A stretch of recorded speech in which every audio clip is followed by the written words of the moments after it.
சிறப்பு நேர்காணலில் இன்றைக்கு நம்மோடு இணைந்திருக்கிறவர் ஃபர்ஸ்ட் லைன் மீடியாவின் முதன்மை ஆசிரியர் மூத்த பத்திரிகையாளர் டாக்டர் உமாபதி அவர்கள். சார் வணக்கம். சார் வணக்கம். வணக்கம். தாவேக்கா அவங்க தமிழ்நாடு அளவில் ஒரு கூட்டணி, அதாவது மோடிஜிக்கு எதிர்ப்பாக இந்தியா கூட்டணி டெல்லிக்கெல்லாம் இல்லை, தமிழ்நாடு அளவில் இன்றைக்கி 4 மணிக்கு ஒரு கூட்டம்னுட்டு எல்லாரையும் அழைச்சிருக்காங்க. இன்விடேஷன்லாம் கொடுத்து இன்விடேஷனை வாங்கிட்டு 2 கம்யூனிஸ்ட்டுகளும் சட்டமன்றத்துக்கு போய் நாங்கள் உங்கள் ஆட்சி 5 வருஷம் நீடிக்க ஆதரிக்கிறோம், கூட்டணி உள்ளே சேர்க்கறது அதெல்லாம் வேண்டாம், வரலை அப்படின்னு சொல்லிட்டு வந்துட்டாங்க. எடுத்த எடுப்புலே ஒரு பின்னடைவா இது தாவேக்காக்கு எப்படி பார்க்குறீங்க சார்? தாவேக்காக்கு பின்னடைவுலாம் இல்லை, கம்யூனிஸ்டுகளுக்கு தான் பின்னடைவு. இது எப்படி அப்படின்னா, கம்யூனிஸ்டுகள் பண்ணுறது எப்படின்னா, வடிவேல் செல்லில் அடைச்சிருவாங்க. செல்லில் அடைச்சோன்னே 2 பேரை கூப்பிட்டு ஜாமீன் வாங்க சொல்லுவாங்க. அவன் மீன் கடையிலலாம் போய் கேட்டுட்டு ஜாமீன் ஒரு மீனே இல்லைன்னு சொல்லி வருவாங்க. மஞ்சள் மீன் இருக்குன்றான். இவங்க எதிர்பார்க்குற ஜாமீன் யார்? கம்யூனிஸ்டுகள் எதிர்பார்க்குறது இடதுசாரி, அதில் குறிப்பாக சிபிஐ எதிர்பார்க்குற ஜாமீன். ஆனால் அவங்க போய் என்ன பண்ணுறாங்கன்னா, மீன் கடையில் கேட்டு இல்லைன்னு சொல்கிறாங்க. அந்த கதையில் அப்போ என்ன பண்ணுவான்னா, வடிவேல் என்ன பண்ணுவா அப்படின்னா, அந்த கம்பியில் புட்டுவாப்பு, உங்களோடலாம் பழக்கம் வச்சதுக்கு சாவரண்டா அப்படின்னு சொல்லி முட்டுன்னு முட்டிட்டு, பாஸ் என்ன பாஸ் ரத்தம் அப்படின்வாங்க. உங்களை தானடா முட்டினேன், எனக்கு என்னடா ரத்தம் வருதுன்னா கோவத்தில் குறுக்க இருக்கிற கம்பியை மறந்துட்டேனடான்ற மாதிரி. இப்போ கம்யூனிஸ்டுகள் என்னென்னா ரொம்ப தீவிரமாக இரும்பில் முட்டிகிட்டு இருக்காங்க. முட்டி கடைசியில் யாருக்கு ரத்தம் வருதுன்னா கம்யூனிஸ்டுகளுக்கு. ஏன்னா விஜய் அவர்கள் பாஜக கொண்டு வந்த திட்டத்தை அறிவிக்கிறோம், நேற்று கெசட் நோட்டிஃபிகேஷன்லாம் அந்த 125 நாள் வேலை திட்டம், எக்ஸ்ட்ரா நிதி நாங்கள் கை காசை போடுறோம்லாம் ஒத்துக்கிட்டு.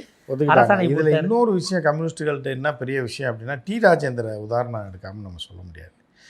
அந்த உயிரில் ஒருதலை ராகம் படம் 365 நாள் ஓடிச்சது. பயங்கரமான வரலாற்று சிறப்புமிக்க ஒரு காதல் படம், ரைட்டா? அப்படி படம்லாம் இனி வராது, இனி அந்த லைஃப் ஸ்டைல் முடிஞ்சு போச்சு. அப்போ கடைசியில் என்ன பண்ணுவான், அந்த ஹீரோ ஹீரோயினை லவ் பண்ணி டெய்லி ஃபாலோ, ஒரே காலேஜ் தான் வருவாங்க, ட்ரெயின்லேயே வருவாங்க. ஆனால் அவளுக்கு லவ் இருக்கும், ஆனால் அவள் ஏற்றுக்க மாட்டான். குடும்ப ஒரு ஃப்ளாஷ்பேக்கு அதெல்லாம் ஏற்றுக்க மாட்டா, அப்படி இருக்கும்போது ஆனால் லவ் இருந்துகிட்டே இருக்கும். கடைசியில் என்ன பண்ணுவான், அவளே ஒட்டச்சு லவ் பண்ணலான்னு வரும்போது, அப்போ தான் காலேஜோட ஃபைனல் டே வரும். அன்னைக்கு இந்த முன்னாள் எம்எல்ஏ சந்திரசேகர், அப்போ நடிகராக ஒரு கதை சொல்லுவார், வாகை சந்திரசேகர் ஒரு கதை சொல்லுவார். அதாவது ஒரு வெள்ளை ரோஜா இருந்துச்சான், அந்த வெள்ளை ரோஜா ஒரு குருவி லவ் பண்ணுச்சான். சரியா? அது ஒரு கிளியே குருவி லவ் பண்ணு, அது கூட வடிவேல் மாற்றிருவாப்புல. அப்போ என்னன்னா, எனக்கு சிகப்பு ரோஜா தான் வேணும்னு ஏதோ சொல்லும்போது, அந்த குருவியோட கிளியோட காதலி சொல்லும்போது, சரி அந்த வெள்ளை ரோஜாவில் உள்ள முள்ளில் குத்தி தன்னோட ரத்தத்தை வச்சு அந்த ரோஜாவே சிகப்பாக்கிட்டு குருவி செத்து போச்சான். கடைசியில் இது எவ்வளோ பெரிய முட்டா குருவியாக இருக்கும் பாருங்க. இந்த இன்னொரு குருவி சிகப்பு ரோஜா கேட்டுச்சுன்னா சிகப்பு ரோஜா பார்த்து கொண்டு கொடுக்கும். இது போய் ரத்தத்தில் குத்தி அந்த ரத்தத்தை வச்சு அந்த வெள்ளை ரோஜா சிகப்பாக்கி இந்த மூதையும் செத்து போயிடும், ரோஜாவும் செத்துடும். ரோஜாவில் ரத்தம் பட்ட அந்த குருவியும் நாசமாக போயிடும்.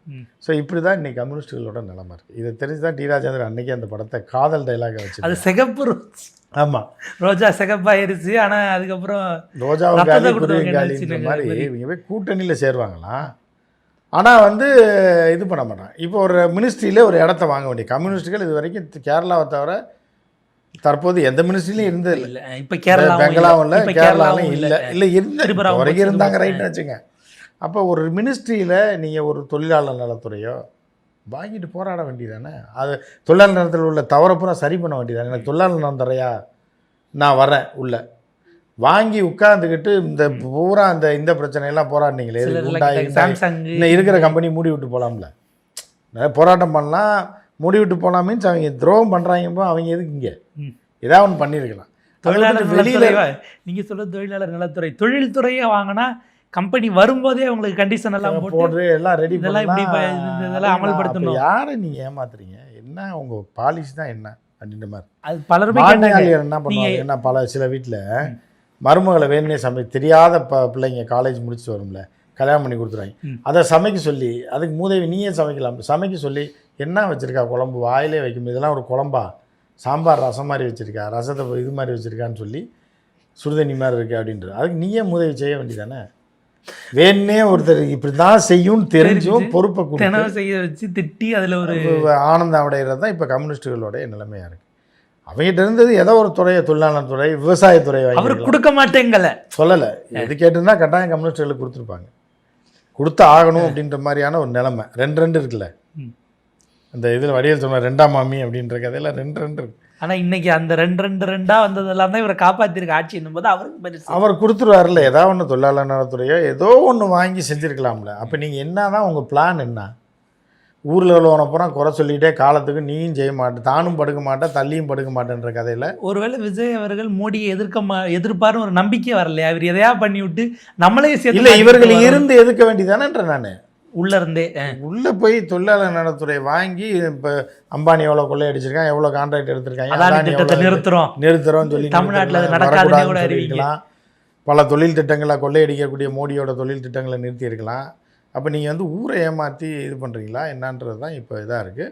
விஜய் கூட்டத்துக்கு போக மாட்டாங்களா, ஆனால் விஜயை தனியாக பார்த்து ஆதரவு சொல்லுவாங்க. என்ன அது ஆதரவா இல்லை ஏதோ மக்கள் கோரிக்கை வைக்க போகிறாங்களேன்னு தெரியல. ஆனால் நாங்கள் வரலைங்கிறத அறிவிச்சுட்டாங்க. அதை அறிக்கை விட்டு போக வேண்டியதானே. ஒருவேளை என்ன காரணம்னு விலகி வரலன்னா இப்போ போயிட்டாங்களா என்னன்னு குழப்பத்தில் இருக்கக்கூடாதுன்னு தெளிவுபடுத்துகிறாங்களேன்னு தெரியல. அதாவது இதெல்லாம் வந்து ஆகாவளித்தனமான வேலை. இதுக்கு பருத்தி மூட குடோன்லேயே இருந்துக்கலான்றது தான். அதாவது வரலாற்றிலேயே முதல் முறையாக கூட்டணியில் இடம் கொடுக்குறேன். கம்யூனிஸ்ட்டுகளுக்கெல்லாம் இந்த ஜென்மத்தில் அதுக்கான வாய்ப்பு கிடையாது. ஒரு காலத்தில் காங்கிரஸ் இருந்த காலத்தில் எதிர்கட்சியாக அந்த காலம் முடிஞ்சு போச்சு. இப்போ 50 வருஷம் ஆச்சு. அப்போ கிடைத்த ஒரு அரிய வாய்ப்பு. மத்தியிலும் இதே மாதிரி எங்களுக்கு வாய்ப்பு கிடைச்சிது. எப்போனா இந்த தூங்கு மூஞ்சி தேவகோட பிரதமராக இருக்கும்போது கம்யூனிஸ்ட்டுகளுக்கு ஒரு வாய்ப்பு அப்போ தான் கேட்டாங்க. சரி, எல்லா ஆளாளுக்கு சண்டை போட்டுருந்தாங்க.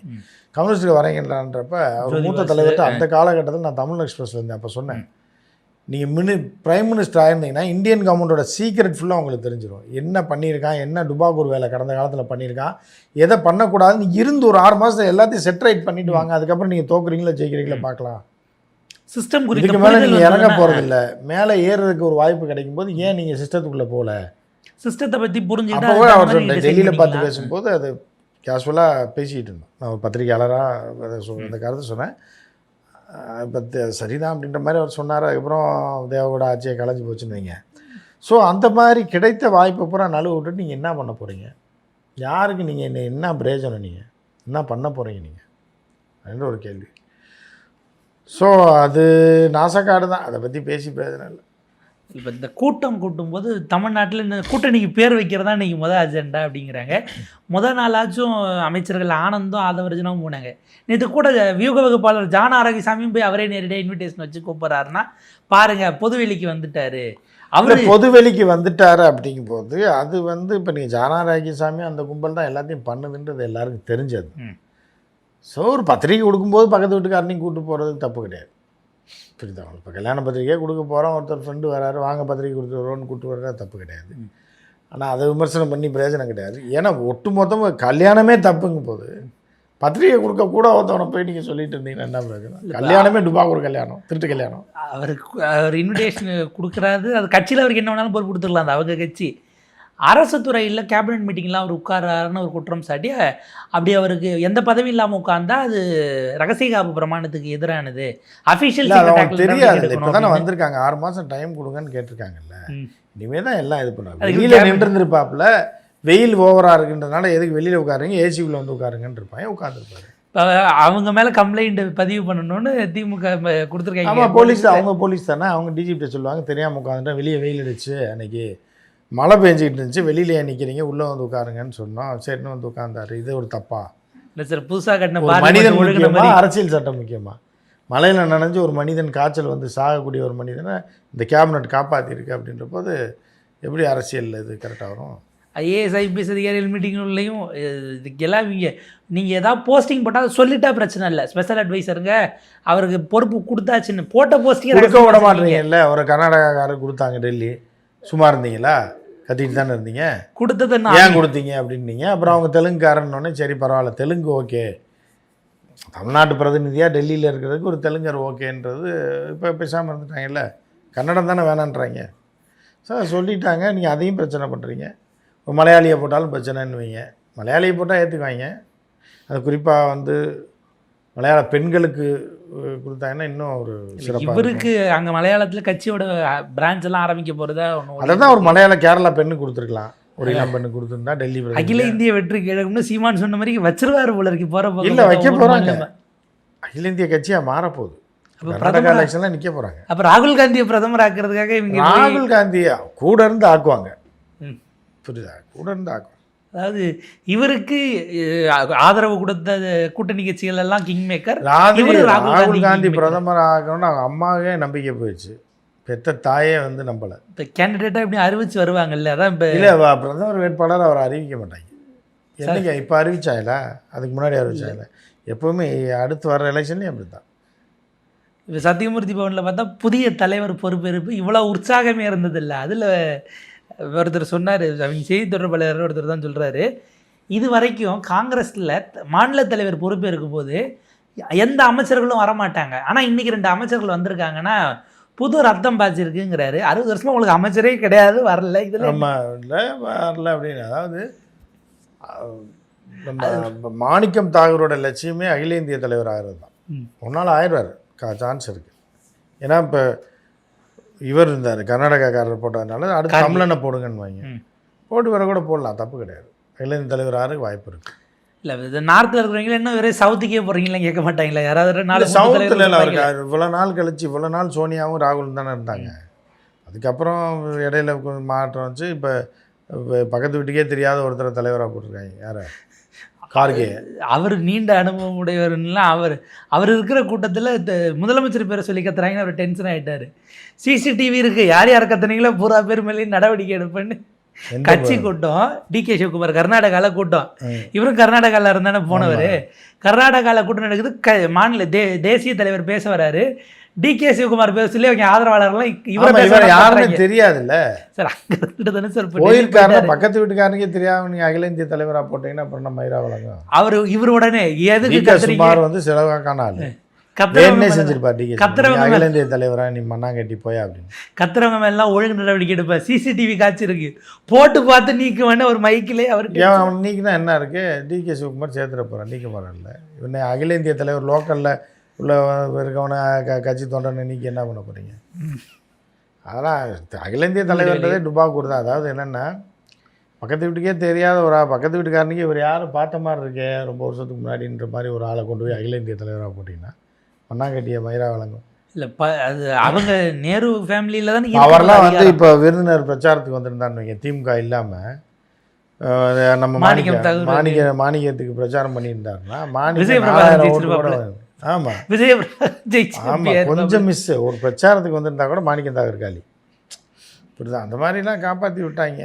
அண்ணாமலைக்கு ஆதரவாக யாரோ டெல்லி தலைவர்கள்லாம் வேறு ஸ்டேட் தலைவர்கள்லாம் வந்தாங்கன்னு நினைக்கிறேன். கோயம்புத்தூரில் எம்பிக்கு நின்னப்ப அவருக்கு போச்சு. ஒருத்தன் வந்து நாய் வெறி நாய் கிடைச்சது. நம்ம யாரையும் நம்ம இது உதாரணம் தான் நான் சொல்கிறேன், நடந்த சம்பவத்தை சொல்கிறேன், உதாரணம் கூட கிடையாது. ஒருத்தனை வெறி நாய் கிடைச்சிருக்கு, மயக்க ஊசி போட்டு தூக்கிட்டு வந்து டாக்டர் வந்து ஏதோ ஊசியெல்லாம் போட்டு ஆப்ரேஷன் பண்ணி ஏதோ பண்ணியிருக்காங்க. கண்ணு முழிச்சோடனே டாக்டர் கையை கடிச்சு விட்டாங்க. அப்புறம் அவருக்கு வெறி நாய் கடி ஊசியை போட்டு இது மாதிரி பண்ணியிருக்காங்க. ஸோ அந்த மாதிரி தான் இதில் சிலது, இது உதாரணம் தான். ஸோ இப்போ மாணிக்கம் தாகூர்லாம் வந்து என்ன பண்ணியிருக்காரு, அவர் திமுக. இதே அகில இந்திய தலைவர் வந்து பண்ணியிருந்தால் என்ன ஆகிருக்கு நிலமை? 4000 ஓட்டு கூட வாங்கியிருக்க மாட்டோம். அவர் மேடையில் வச்சுக்கிட்டு உயர்கல்வித்துறை அமைச்சர் பேசுகிறாப்புல, மாணிக்கம் தாகூர் சொல்வதை மட்டும் நாம் கேட்டிருந்தால் நேரம் 70 எம்எல்ஏ 10 அமைச்சர் சைரன் வச்ச கார் ஒரு துணை முதலமைச்சர்னு காங்கிரஸ் எங்கேயோ போயிருக்கும், நம்ம கேட்காம விட்டுட்டோம் அப்படின்லாம். அதான் இப்போ கேட்டிங்களா, அடுத்த எலெக்ஷனில் இப்போ 2019 பார்ப்போம் 70 சீட்டு வேணும்னு இப்பயே துண்டு போட்டு வைக்கிறாங்களா? 31 இல்லை 31 29 டோட்டலாக மண்ணை கவிடுவாங்க, தெருவுக்கு போயிடுவாங்க. இவர் என்ன சொல்கிறாரு, டெல்லிக்கு போகுது பிரதமராவதற்கான வழி சத்தியமூர்த்தி பவன் வழியாகத்தான் நடக்கும் அப்படின்னு மாணிக்கம். ஆமாம், சென்ட்ரல் ஸ்டேஷன் அங்கே தானே இருக்குது, அது மெயின் ரோட்டு வழியாக தான் போகணும். அங்கேருந்து போய் அங்கே ட்ரெயின் அந்த ரைட்டில் திரும்பினா சத்தியமூர்த்தி போகணும், லெஃப்ட்டில் திரும்பினா ஒன்வேயில் போனீங்கன்னா எக்மோர் வரும், சென்ட்ரல் வரும். அதை சொல்லியிருப்பாங்க. அதாவது நீங்கள் வழக்கமாக உத்தரப்பிரதேசத்தில் ஜெயிச்சா பிரதமராக இருக்கிற மாதிரி வேறு எதுவும் தமிழ்நாட்டில் நிற்பாங்கன்னு சொல்ல வராரான்னு தெரில. இல்லை இங்கே 40 ஜெயிச்சா மட்டும் நீங்கள் ஆயிடுவீங்களா? ஸ்டாலின் இப்போங்க 40 ஜெயிச்சா 40 ஜெயிச்சா பிடிங்கிட்டு போய் திருப்பி 100 ஆயிரும். இது பருத்தி மூட்டை குடோனில் இருந்துக்கலான்ற மாதிரி காங்கிரஸ் இப்போ 100 ஜெயிச்சிருக்குல்ல. இப்போ இங்கே இருக்கிறது ஜெயிக்கிறாயின்னு வைங்க, யூபியில் பிடிங்கிட்டு போயிடும், மித்த ராஜஸ்தான் இப்போ மத்திய பிரதேசத்தில் பிடிங்கிட்டு போச்சுன்னு வைங்க, திருப்பி 0க்கு வந்துடுவாங்க. ஆனால் அவங்க 100 சீட்டு ஜெயிச்சதே வெடி போட்டு கொண்டாடினாங்க சார் இந்த எலெக்ஷனில் 24. ஆமாம், பிஜேபிக்காரன் போட்ட வெடியை விட இவங்க அவ்வளோ கொண்டாட்டமாக இருந்தாங்க. நமக்கு 100 வந்துருச்சுன்னா இல்லை மோடிக்கு 240 தான் வந்துச்சுன்னு எதுக்கு கொண்டாடினாங்க? கொண்டாடினது? ஒரே வெடியை 2க்கு போடுறது. ஒரு எலெக்ஷனுக்கு 2 பேரும் கொண்டாடினதெல்லாம் ஆமா. 2024 தான் நடத்தின அற்புதம். பாப்போம் சார், இங்கே ஒரு மாதிரி இது ஓடிக்கிட்டு இருக்கு. இதுக்கு நடுவில் அதிமுக முன்னாள் அமைச்சர்கள் ஒரு பெரும் படையவே சேர்த்து அதிமுக விஜய் தலைமையில் அதிமுகன்னு உருவாக்குறாங்களேனே ஒரு இதெல்லாம் ஓடிக்கிட்டு இருக்கு. விஜயபாஸ்கர் எல்லாம் 200 வண்டி வச்சு ஆளை கூட்டுறோன்னு அவரே பேட்டி கொடுக்குறாப்புலன்னா தாவேக்கா அடுத்தடுத்து என்ன ஆக போகுது, ஊழலை எப்படி ஒழிக்க போகிறாங்க, இவங்களெல்லாம் உள்ளே சேர்த்தாங்கிற கேள்வியும் இருக்குது. அதனுடைய அப்டேட்ஸ் ஒழிச்சிட்டாருல்ல, அவங்க ஊழல் பண்ணுறான், அவனை ஒழிச்சு தானே கூப்பிட்டு இங்கே வந்துடுறாருல்ல. அப்போ அங்கே ஊழல் ஒழிஞ்சிருதில்ல. அது ஒரு அதுதான் செங்கோட்டை கேட்குறது. இதைத்தானே மத்திய அரசு செய்தது மகாராஷ்டிராவில், அது எப்படி தவறாகும் அப்படின்னு அவங்க ராஜினாமா பண்ணிட்டு கூப்பிடுறது மத்திய அரசே பண்ணும்போது நாங்கள் பண்ணக்கூடாதா அப்படின்னு கேட்டு அது தினமலரில் அது ஒரு ஸ்டோரியாக வேறு சிறப்பு ஸ்டோரி. தினமலருக்கு அது நியூஸ் வேணும்ல. பாப்போம் சார், ஒரு விரிவான ஒரு இடையில் நேரத்துக்கு பொறுத்தவரைக்கும் மிக நன்றி சார்.